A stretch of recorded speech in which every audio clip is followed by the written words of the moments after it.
Le métier du financement de l'informatique est un métier historique chez Calef, avec la création de la société Etica qui date des années 80 pour financer les équipements informatiques du Crédit Agricole. Néanmoins, après avoir été pionnier sur ce marché de l'informatique jusqu'au début des années 2000, avec une grosse activité de broc qui consistait à revendre du matériel d'occasion, cette ligne métier, en quelque sorte, n'était plus en phase avec les standards de ce marché locatif qui est en perpétuelle mutation. Il fallait nous réinventer et All-in nous permet de le faire. Chez All-in, nous nous définissons auprès des entreprises et des collectivités comme le partenaire responsable et solidaire pour la gestion de leurs équipements. Alors plus précisément ici, on va parler des équipements technologiques puisqu'on parle de LOI. Concrètement, ce métier de l'informatique chez All-in, on l'a vraiment appréhendé sous le prisme d'un modèle circulaire. Emeline, qu'est-ce qui vous différencie des autres loueurs? Alors, nous ne sommes pas juste loueurs ou financeurs, nous apportons une offre de valeur sur tout le cycle de vie de l'équipement informatique. C'est-à-dire que nous allons intervenir du financement jusqu'à la gestion de la seconde vie avec tout un tas de services associés. C'est vraiment une offre all-in-one. C'est du tout compris. C'est ça.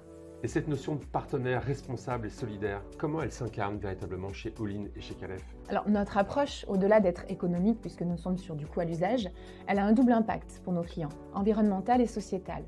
Environnemental, car en prolongeant la vie des matériels informatiques que nous louons, par exemple en les reconditionnant sur notre site en France, nous épargnons significativement la production de CO2 qui serait liée à la fabrication d'un matériel neuf. Et puis, un impact sociétal, car nous avons l'agrément depuis 2013 d'entreprises adaptées pour notre site de reconditionnement, qui est basé près de Montpellier, et qui emploie aujourd'hui près de 60 personnes en situation de handicap. Et c'est pour ces raisons qu'All-in est le leader français du reconditionnement IT solidaire. On vient s'appuyer effectivement sur le savoir-faire d'All-in pour intégrer toute cette dimension RSE dans notre offre historique à un moment où nous devons redoubler d'efforts pour accompagner nos clients dans leur mutation, dans leur transition énergétique. Et c'est d'ailleurs la raison d'être du groupe Crédit Agricole. Est-ce que le marché de l'informatique est prêt à intégrer cette dimension RSE? Il y a une étude qui révèle que les enjeux environnementaux font partie des enjeux prioritaires 2024 pour 56% des dirigeants d'entreprises privées françaises. Alors évidemment, il y a de nombreuses autres études qui convergent vers ces résultats. Et cela traduit vraiment la prise de conscience collective, alors à différentes échelles, mais en tout cas le fait que ces enjeux de durabilité, de décarbonation, de transition énergétique, on met le terme que l'on souhaite, mais ces enjeux-là ne sont plus accessoires.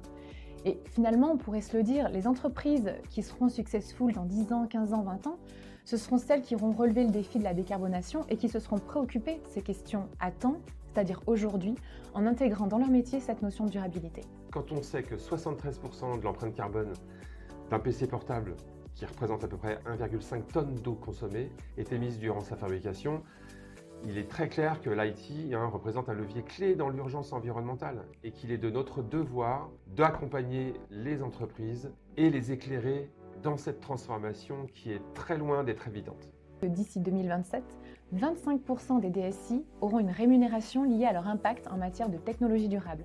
Alors, cela concrétise vraiment le rapprochement au sein des organisations entre préoccupations environnementales et enjeux économiques.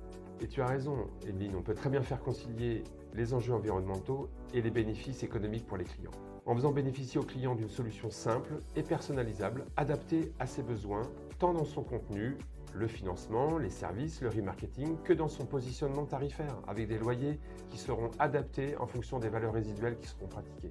C'est vraiment une offre où le client ne paye que l'usage du matériel. Une fois qu'on s'est dit tout ça, les questions à se poser, c'est comment les entreprises et les DSI vont intégrer la RSE dans leur politique d'achat et de gestion de leur matériel informatique. Comment vont-ils intégrer une stratégie de décarbonation IT tout en maîtrisant leurs coûts? Et la LOI, telle que nous l'avons repensée chez Calef et All-in, elle intègre les enjeux environnementaux des dirigeants qui seront de toute façon de plus en plus tenus de respecter des normes environnementales contraignantes. Le niveau de maturité des entreprises est encore très hétérogène sur ces sujets. Et au-delà d'accompagner les entreprises dans cette transition énergétique, il nous faut faire preuve de beaucoup de pédagogie autour des avantages de l'économie d'usage, la LOI, versus l'achat. C'est notre mission au quotidien, accompagner nos clients dans leur mutation énergétique. Il y a beaucoup d'idées reçues encore sur le marché de la location informatique. La première d'entre elles, c'est que la location est beaucoup plus chère que l'achat car il y a un taux d'intérêt. Alors ce qui est important, c'est de prendre le coût de l'informatique dans son ensemble. La trésorerie ainsi conservée pourra être mieux rémunérée. Avec la location, il n'y a aucun coût caché, notamment sur la gestion de l'actif ou bien en fin de contrat. La redevance unitaire inclut l'ensemble de ces services. La seconde idée reçue, c'est qu'avec la location, vous n'êtes pas propriétaire de votre bien et vous avez le sentiment de jeter l'argent par les fenêtres. Mais finalement, être propriétaire d'un bien qui dans quelques années n'aura plus de valeur, quel est son intérêt ? Alors aujourd'hui, l'obsolescence programmée en plus a clairement changé nos façons de consommer, de fonctionner. Et avec la location, nous avons la possibilité de rester à la pointe de la technologie en renouvelant régulièrement le matériel de nos clients. Écoutez, Emeline, c'est ce qu'on appelle l'économie de l'usage, l'économie de la fonctionnalité, ne payer véritablement que l'usage réel de son matériel. Nous sommes un loueur responsable et solidaire. Nous proposons un financement avec une palette de services à fort impact sur l'environnement et le social pour permettre aux entreprises d'initier une démarche autour de leur décarbonation. La LOI, c'est véritablement un service clé en main pour intégrer une dimension sociétale dans la politique d'achat des entreprises avec un cercle très vertueux. On reconditionne les actifs en fin de contrat tout en créant des emplois solidaires. Alors avec notre offre, nous inscrivons de fait nos clients dans une démarche vertueuse. Ils peuvent ainsi externaliser la gestion de leur parc informatique et se concentrer sur leur cœur de business qui devient plus respectueux sans que ça nécessite de leur part un effort considérable. Je peux vous donner un exemple. La reprise d'un parc de 1000 PC permet d'économiser l'équivalent de 33 000 douches. Ça fait à peu près une douche par jour pour une personne qui atteindra l'âge de 92 ans. Ou c'est équivalent à 500 trajets voiture de Paris à Marseille. Au travers de notre offre LOI avec Calef, nous portons conjointement l'ambition du groupe Crédit Agricole, à savoir accompagner les entreprises dans leur transition écologique et être un opérateur de solutions vers un monde bas carbone. Nous sommes très fiers d'avoir une offre complète, la LOI as a Service qui inclut le financement d'un parc, mais surtout qui est agrémenté de services totalement adaptés à l'usage des matériels informatiques. Nous sommes convaincus de notre offre et pour preuve, nous sommes avec les caisses régionales du groupe les premiers adhérents à avoir recours à cette offre. Comment cela se traduit concrètement ? Pour l'un de nos clients avec un parc de 800 PC et environ 500 smartphones, lorsque nous l'avons rencontré, la première question que nous lui avons posée, c'est « Combien avez-vous de matériel informatique qui dorment dans vos placards ?» Nous lui avons donc, dans un premier temps, racheté ces équipements obsolètes pour lui reconditionner et ensuite nous lui avons proposé une offre de location de services adaptée aux besoins et usages de ses collaborateurs. Parmi la palette de services, il y a évidemment la préparation des PC, la personnalisation, la livraison sur site, la gestion du SAV et surtout la gestion de la seconde vie. C'est évidemment une offre à tiroir et adaptable en fonction de chaque entreprise.